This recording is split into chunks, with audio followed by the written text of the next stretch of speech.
এসআইআরকে যে লক্ষ্যে পরিচালিত করার চেষ্টা করা হয়েছে বিহারে, যে ভোটাধিকার কেড়ে নেওয়ার, অর্থাৎ যার অধিকার আছে সেটাকে কেড়ে নেবে।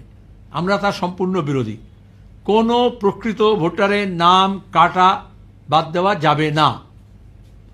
এই জন্য আমরা বুথে বুথে বিএলএ দিচ্ছি, এবং বিএলওরা যখন এই কাজ করবেন, বিশেষত যুব সম্প্রদায়কে সজাগ থাকতে হবে, সতর্ক থাকতে হবে, সতেজ সজীব হয়ে থাকতে হবে পাশে, যাতে কোনো রকমের এই মিথ্যাচার না করতে পারে।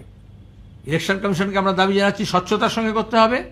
আর মানুষের কাছে আমাদের কর্মীরা ভোটার সহায়তা কেন্দ্র করে বিভিন্ন এলাকায় রেড ভলেন্টিয়ারের মতো তারা দেখবেন যাতে ভোটার লিস্টের নাম কোনো অজুহাতে যাতে না কাটা যায়। সবকটা বিভাগের মধ্যে আরএসএস ঘুষপেট, ইলেকশন কমিশনকে তারা সেভাবে কাজে লাগাচ্ছে। তাহলে অমিত শাহ হোম মিনিস্টার বলতে পারে ডিটেক্ট, ডিলিট, ডিপোর্ট। আর এই জন্য বিশেষত মতুয়া সম্প্রদায়ের মানুষ, সীমান্ত বসবাসকারী মানুষ, বাংলাভাষী মানুষ, উদ্বাস্তু মানুষ, বাস্তিহারা মানুষ, হিন্দু উদ্বাস্তু যারা আছে, তাদের মধ্যে আতঙ্ক হয়েছে। মানুষকে আমরা বলেছি প্রস্তুত থাকতে। আমাদের সমস্ত ভোটার লিস্ট আমরা ডাউনলোড করেছি, সবকটা আমাদের দপ্তরে সেটা পাওয়া যাবে, সব কর্মীদের কাছে থাকবে।